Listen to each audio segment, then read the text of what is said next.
There we go. All right, ladies and gentlemen, my name is Larry James. My company is Speak with Larry, no spaces. And today we have a guest by the name of Mark Montalban. Did I pronounce that right, Mark? Pretty good. Pretty good? Okay, you say it. Montalban. Montalban, okay. Now, Mark is the founder and CEO of Mindful Text, also Nano Learn Mindfulness and Meditation, where you can receive short exercises, meditation, and encouragement centered on the positive habit of the week from a team of mindfulness and meditation practitioners. Also, discover, learn, and apply over 40 mindfulness and meditation concepts in the span of a year. Is that what you do, Mark? Yeah, that's a pretty good summary. Great, great, great. Okay, so welcome to the show, Mark. Great to be here. Good, good. So do you get a chance to do these Zoom interviews quite often or just every now and then? Yeah, I've been on a lot of Zoom chats with friends and coworkers and colleagues lately. Right, right. Yeah, how about you? You seem to be doing a lot of interviews as well. It Well, I sounds like try it's to going do well. 2 a week. My goal is to do 50 this year, but my effort is to set up a podcast show so that I'm just getting in practice, kind of getting more familiar with the moving parts of everything. But it's a lot of fun. It's kind of taxing sometimes because you're dealing with technology, and sometimes I can't hear you, you can't hear me, you go away, depending on the weather, right? Yeah. Yeah, so that can be a hazard, but it's still, I don't look at it as that much of a problem because I'm not focusing on perfection with it. You know what I'm saying? I'm just kind of making certain I understand the actual game. So tell me a little bit about what you do actually, Mark. Yeah, so I'll give you a little bit of background as well. I spent the last 6 years working for a global startup accelerator called the Founder Institute. Okay. And before that, I studied entrepreneurship at Santa Clara University. So my whole career, in a sense, has been around entrepreneurship. Gotcha. And at the Founder Institute, the global startup accelerator, I got to work with startups and entrepreneurs in over 40 different industries, from automobiles to AI to blockchain. It was a really awesome gig that I had at Founder Institute. And I worked with startups really from the idea stage all the way to some of them had 500 employees, which was Wow. very awesome to see the growth of these people that just had one idea Mm-hmm. to grow it to a business that had hundreds of employees, right? That's Right. amazing. So I did that for around 6 years. I was in the operations role, and that really means that you wear many hats. And I primarily focused on partnering with many different other types of organizations. And I did a little bit of intrapreneurship at Founder Institute. I created a product and I started to sell it and engage an audience for the company.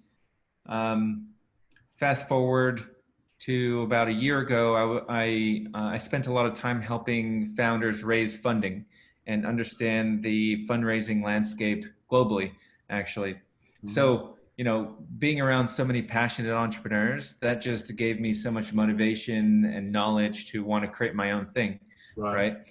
And one thing that I wanted to do was create something that had a positive impact on the world rather than chase VC money and just sell out and not care about what this impact of this thing I would be building, right? Mm-hmm. So that's where I came into mindfulness and meditation. I also have a personal reason why I went into mindfulness and meditation, but essentially I see that the wellness industry, which is a $4 trillion industry right now and growing globally, it's just going to impact every single industry. So it's also a very strategic place that I find that is going to be very valuable to spend the next maybe even 3 decades of my life working on, even longer perhaps, because there's just so much that science is catching up on in the consciousness science space.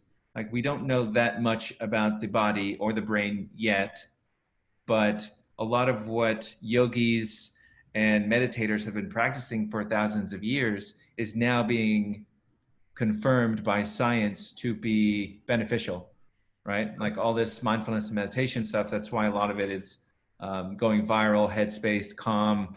A lot more people are finding the benefit from meditation.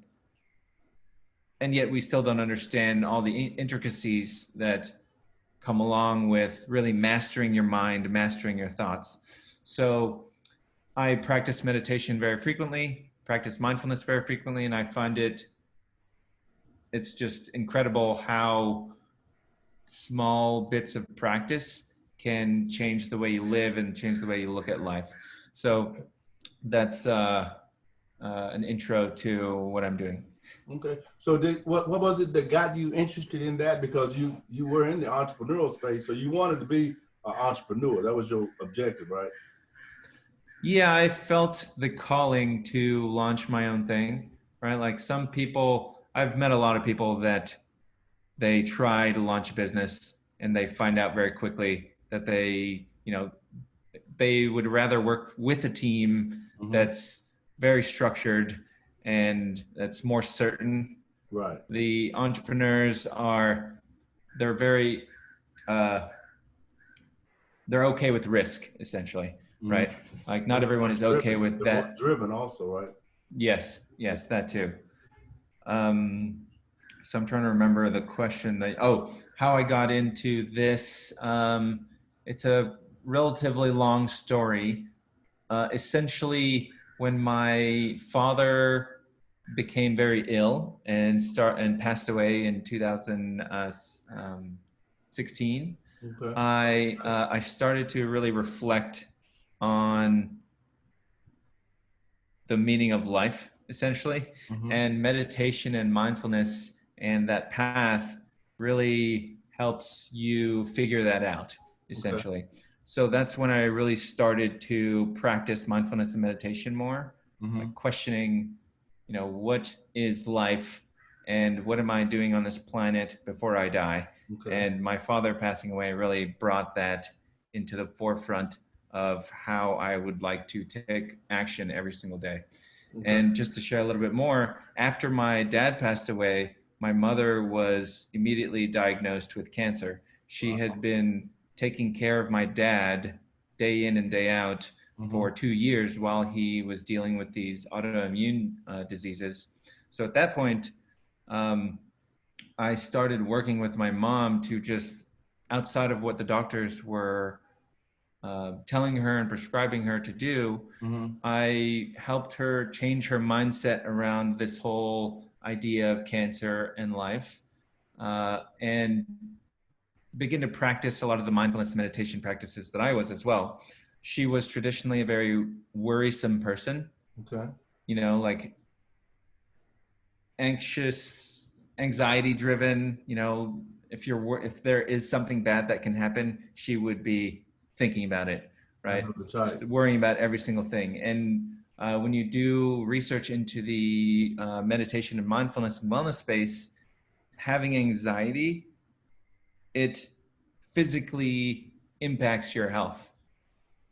This has been proven by science to show that your thoughts can actually impact your health.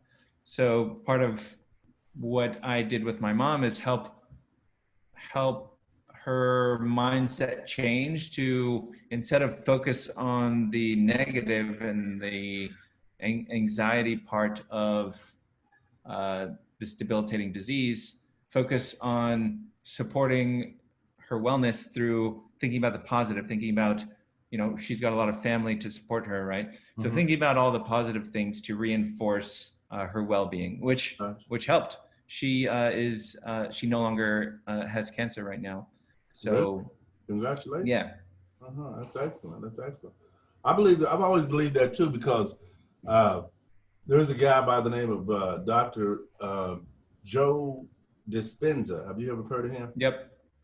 Yeah. I listen to some of his stuff and it's incredible. It's like he's great. He fascinates me every time I listen to him, because he knows so much, and his experience of overcoming some things was like incredible. I'm like, wow, you can overcome things like that just with your mind, So and I'm a firm believer in meditation too, but there is like a misunderstanding or lack of understanding about the meditation process that I'm able to get quiet and get peaceful and get at peace, Nice. if you will. But I believe that there's more to it, but I just hadn't expanded on that yet. But I'm looking forward to being able to do that. I just hadn't had any tutelage along the way other than just my own self knowledge. But it's very, very impactful for your life because I believe that we're supposed to be living in peace, and with the world as chaotic as it can be from time to time, it's hard to find that peace. And sometimes people in your life won't allow you to get to that peace. And these people are like significant people, like your mom, brother, sister, dad, or whatever. But you still have to kind of because I like to consider everybody individually wrapped. So you have to deal with who you are, and then you can work with helping other people. But if you can't get peace, find peace within yourself, then it's hard for you to guide me to a place of peace, right? Yeah. Yeah. But That reminds me go of ahead. a quote where they say that you can't pour from an empty cup, There right? you Like you go. There can't you go. help other people if you haven't helped That's right. yourself first. Absolutely, absolutely. And And a it's lot of the great that things. you, Go ahead. sorry, it's great that you can get to a silent space and actually meditate. A lot of people can actually get to that place, and that's what actually stops them from continuing the practice. Right, right. But there's healing involved with things like that as well, but because the mind is very, very powerful. Like, a lot of people that are not really not familiar believe that the conscious mind is the strongest mind, but it's the subconscious mind that rules everything, and it's being able to understand what that's actually capable of that can move the needle into where you're trying to go. Like you probably were able to explain that to your mom to get her to be able to identify with, you know, the positive versus the negative. Because when you constantly focus on the positive, you get more of that, right? Hmm. What actually happened is very related to mindful text. So, I actually moved in with my mom and my dad to help take care of them as they Mhm. were going through this hard time. And what I did is I was texting my mom frequently, daily, to remind her to go on walks, to, communicate with her around how she was feeling that day to make sure it wasn't super down or negative, Mhm. right? And that's kind of where the idea of mindful text came out of. Okay. Can we help people build a mindset through text by reminding them? And Mhm. in fact, there is a lot of scientific research behind the basis of texting for health. Stanford and other universities have been working on supporting people's health through text. So this idea isn't new, but the development of technology and the text app on your phone and everything in general has allowed for a much better experience through Okay. text. Mhm. So that's actually where mindful text came from. And now we are supporting people's mindfulness meditation journeys through text. And when you think about text in itself, the app is one of the least distracting apps on your phone. When you go into Facebook or Instagram or all these other apps, there's just so much information that wants to suck you in there. Mhm. But with text, it's very straightforward. You're having a communication with somebody and there's an end goal. So we're using that medium, which is impacts people different psychologically, right? Like you Mhm. get a text on your phone, it's you think about it differently Good. rather than getting it from WhatsApp or on Facebook Messenger or something like that, right? Mhm. So the mere act of getting a text, it's impactful, and not very many people know that essentially. Mhm. So when you implement that process, you need to know that person, right? You need to be familiar with what they're going through, so that these texts are somewhat therapeutic. Is that the mindset behind that, or you need to understand that, like, whatever my illness is, you can't just send me a text that would benefit me, can you? Or can you? We're not necessarily helping people that have illnesses, Mm-hmm. although there are some that have come to us because of that. Mm-hmm. Our goal is to help people integrate mindfulness and meditation in general.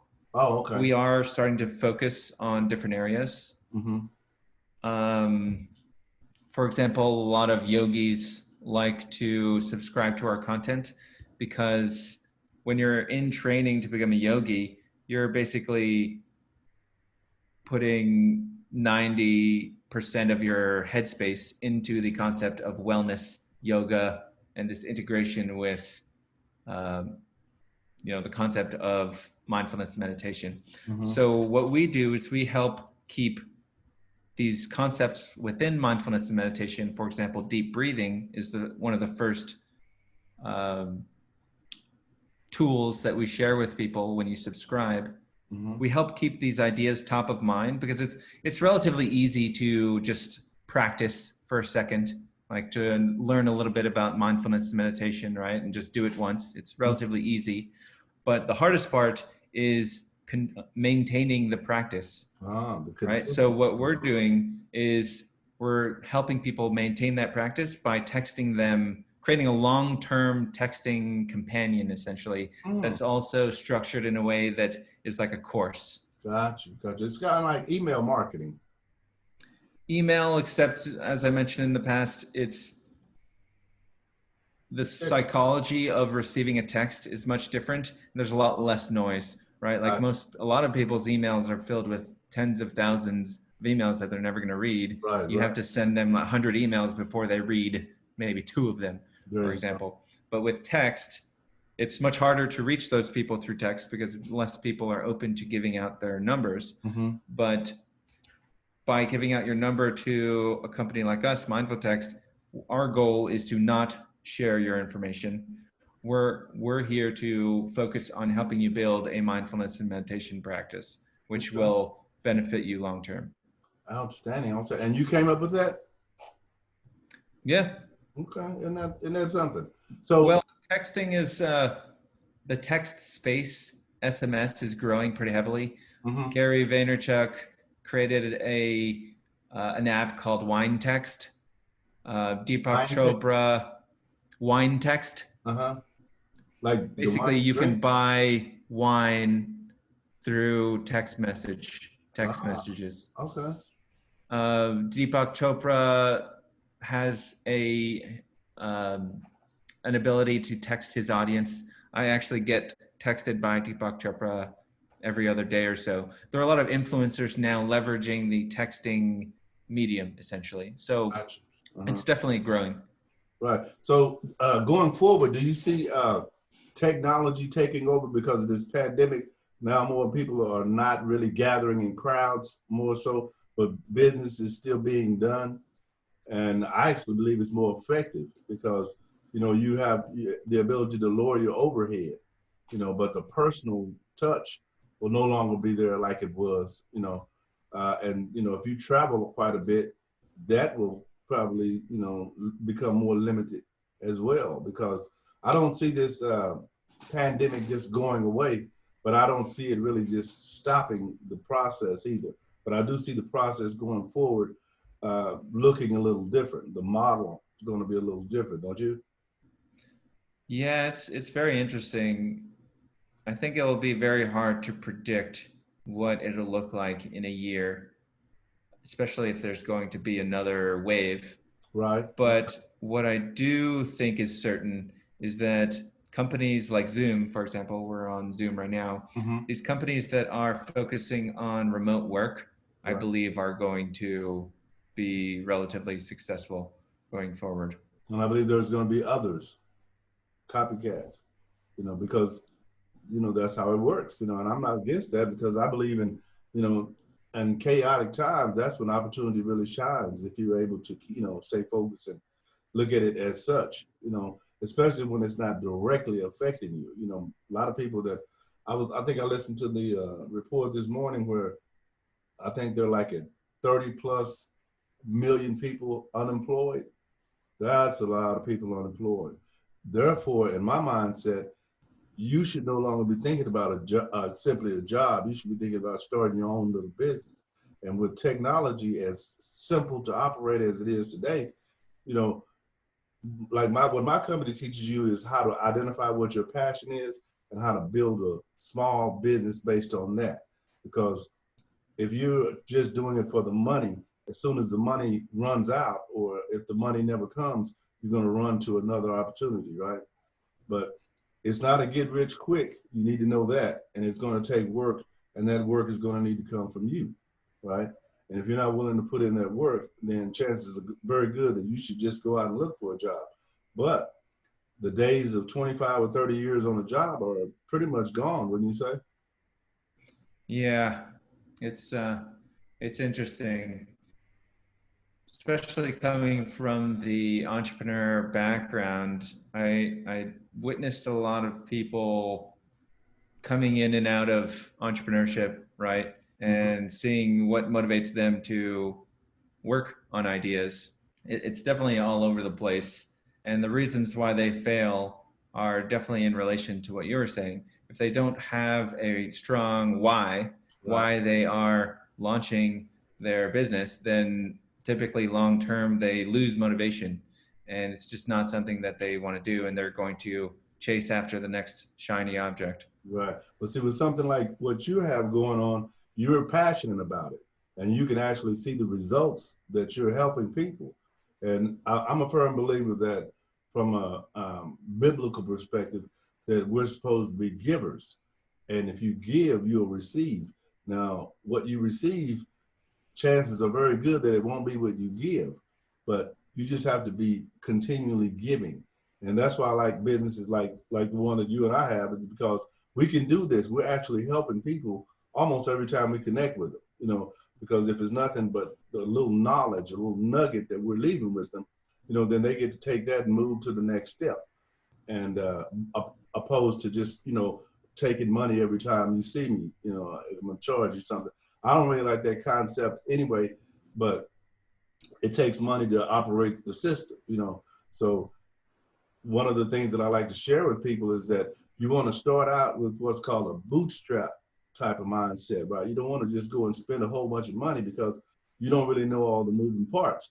And in the business world, people will take advantage of you because what they will do is they'll ask you a few questions, a few what I call qualifying questions, to see how much knowledge you really have about what it is you want to ask for. And if you don't answer those questions right, they're going to call their buddies in and say, "Hey, we got one. He's got $40,000 he want to invest, but he doesn't have the understanding." So they'll build you a little website, make you feel pretty good about yourself, that you could have done probably yourself for $20 a month, something like that. And I'm not for that. I don't buy into that mindset, but I don't have anything against people who do that, because you there's a quote that said, one of my favorite quotes is, "When a man with money meets a man with experience, the man with experience is going to walk away with money, and the man with money is going to walk away with experience." So, you got to be mindful that the world is like that. But, I enjoy doing what I do. So I feel like I would do it for free. And I'm sure you feel that same way, right? And that If lets you only we know could. huh? If only we could long term. Right, but that lets you know you're on the right track, right? Because if you're doing it for free and it takes your time and effort and your money, then you know that it's going to pay off. It'll pay off, because the way the universe is set up. One of the things I did when I studied a while back was that I didn't realize how connected everything is. The plants, the water, the fish, everything has its own way of working for the betterment of the universe. And a lot of people, they do what I call surface thinking. They don't really think on the next level. And I basically attribute that because they hadn't found something that they want to learn more about. They learn enough to get by with what their input is going to be, and that's it. But if you're able to actually, if you're able to commit to something and put everything that you have into it, I feel that the results will show up, but not initially, not quickly, because it's like a process. You have to pay your dues to actually benefit from it, right? And one of the analogies I like to use is, if you imagine a room full of doors, right? But when you walk in there, to you, There's no doors. But once you get more knowledge, you say, hey, that's a door right there. More knowledge, hey, that's a door right there. Have these doors always been here? You know, but they have been there. It's just that you didn't have enough knowledge to recognize them, right? Yep. And then what you're doing also deals with the mind, and our mind is our most powerful engine, right? Because just like with Dr. Dispenza, if your mind can cure you of illnesses that the doctors say you probably will never walk again, you know, you got to know that you can get to that level, you know, but there's so much fear. We're so fear based, you know, like what's going on with this pandemic. People are wearing masks, people are wearing gloves. One of the doctors I heard say that our bodies are naturally, it has natural antibodies. So if you wash your hands so much, you're washing those antibodies off. So if you contact the coronavirus, it's going to stick with you or deal with you differently than someone who, you know, is not always, you know, washing their hands or have a mask on, because we're not designed to walk through this life with a mask on. That's not what we're designed to do. It changes your breathing, it changes your mindset. And now I actually believe that some of the people I've spoken with, I asked them if the powers that be said today, okay, you can stop wearing the mask, would you stop wearing it? They said no. You know, so that's how powerful the mind is, right? Yeah, there's a lot of stuff in there. One of the things that came to my mind, well, before I talk about that, I'll mention that I like to do a lot of research on the science behind mindfulness and meditation. Okay. Not all of it is fully proven by mainstream science, but you know, everything from my perspective, everything was once pseudoscience. So Got everything that is pseudoscience now may potentially be proven as science in the future. mm-hmm. So you mentioned something about plants and you know everything being connected, right? Mm-hmm. There was this study done by the guy that invented the lie detector test, Okay. and it's called the Baxter effect. Essentially, what he did, there are some people trying to debunk this, but I do find it very interesting, and it aligns well with where the future of mindfulness and meditation is going. So, what happened with the Baxter effect is that this guy, I forget his name, but Mr. Baxter, we'll call Mm-hmm. him for now. He he invented the lie detector test, and he wanted to test other things with the lie detector test. And what he found, just to cut straight to the juicy part of this, he put a lie detector test on a plant, Okay. and he wanted to see if the plant would react to the lie detector test. This is called the Baxter effect. And when he dipped the plant in water, nothing happened. When he tapped the plant, nothing happened. But when he thought the intention to harm the plant, Mm-hmm. then just by thinking the thought to harm the plant, I'm going to burn this plant, that's what he said, Mm-hmm. the lie detector test flicked Wow. from the plant. And he did many more tests to see if this was real just by himself, right? And, you know, to really validate this scientifically, there need to be many controlled tests, Right. and it Right. hasn't been fully proven yet. But it is, I am leaning towards the idea that our thoughts can influence our physical realities, right? And there are Absolutely. more scientific studies working to prove this kind of thing as well. For example, the Maharishi effect. Have you heard of the Maharishi effect? I've never heard of that. So it was found that when large groups of people meditate, Mm-hmm.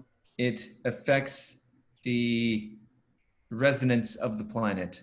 And there are scientific nodes, well, not scientific nodes, but there are nodes around the planet that measure the resonance of the planet. And Okay. there have been many studies that measure the resonance of the planet as thousands of people go into meditation. And what they found was that when many people go into meditation, the resonance of the planet goes higher.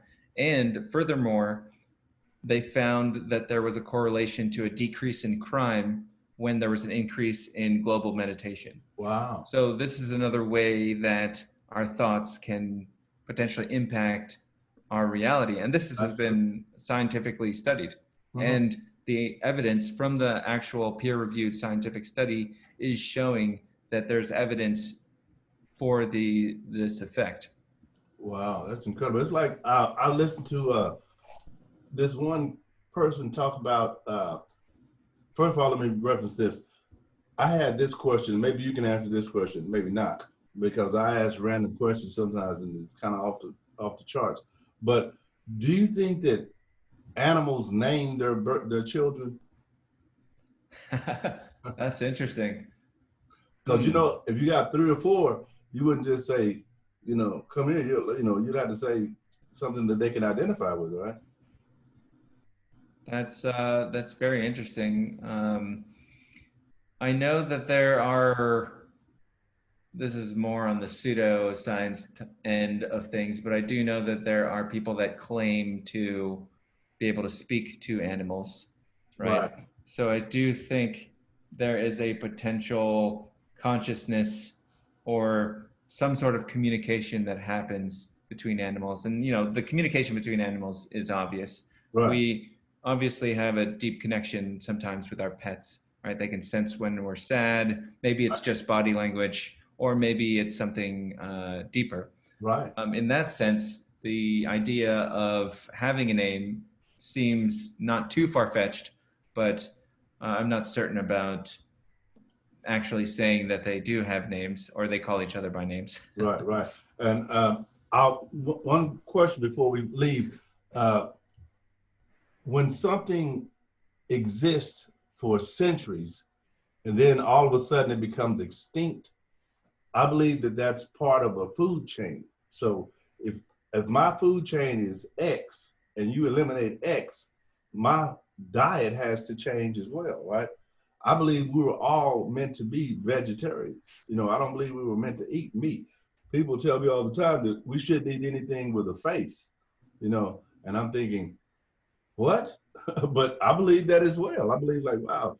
But we've been off that path for so long that now we're beginning to make certain things extinct. Like I think the bees have almost become extinct.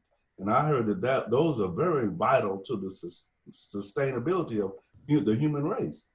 And if that was to be the case, then who knows where we would be, because there's things or processes that they do that uh, assist the universe, right? The whole universe, not just my neighborhood, but the entire universe. And I don't know what that process is, but my question is, if we know that, why would people be working on making that extinct rather than preserving it? Like they do some animals that they put in the zoo, that because they are becoming extinct, they want to kind of keep them in captivity so that they can, make certain that they're alive, right? Yeah, that reminds me of I watched a documentary recently about how Aboriginal people and Native Americans approached the meat eating, right? Because they've been around for a really long time, Right. and it might have been a documentary on Netflix from people that live in like the North Pole or something like that. But maybe it might have been Alaska. But Okay. essentially, meat was very uh, scarce, Mm-hmm. so they didn't eat it all the time, and they were very grateful for that experience, Gotcha. right? Uh-huh. But today, to your point, we are capitalizing on meat and it's impacting our environment. I also believe that vegetarianism is the way to go, but perhaps it it doesn't have to be zero meat. Maybe Right. it could be just less meat, for Mm-hmm. example. Mm-hmm. It also reminds me of another aspect of the Baxter effect. I forgot to mention this earlier, but Mr. Baxter, he was also testing food, right? Okay. And what he found was food would also flick the lie detector test right before he would eat it, right? Because the food Wow. potentially is fearing the fact of getting Mm. eaten. Okay. But what he found, this is the most interesting part. He found that when he thanked his food, it did not have that tick of fear. And Wow. so this kind of brings it back to the idea of why Christians have this prayer before they eat their food, Mm-hmm. right? Or why is there a prayer in general before you eat your food? Right, And that kind right, of like put the two and two together for me. Like, I'm going to thank my food now, right, right. I can right? see And that. it's I can just see like that. being grateful for food in general is Right. just a better way to think. Absolutely. Um, It's definitely so, different. yeah. Yeah. Okay, well, listen, Mark, it's been a pleasure talking with you. I've had a good time today. If you don't mind, could you leave your website or email address or something that people can contact? Sure. My website is mindfultext.com, mindfultext.com. You can get a text course for free. It's based on the shelter in place that we have right now. So we'll share meditations and ideas around how to be okay while we're in quarantine and practice mindfulness meditation. You can reach me at m@mindfultext.com. Okay, good, good. I got it. Okay, well, listen, I sure appreciate you joining me today. And I always like to end the show by saying, my name is Larry James. And as always, share with someone else what I've shared with you. Have a great day, Mark. Thanks, Bye-bye. Larry. It's good to chat.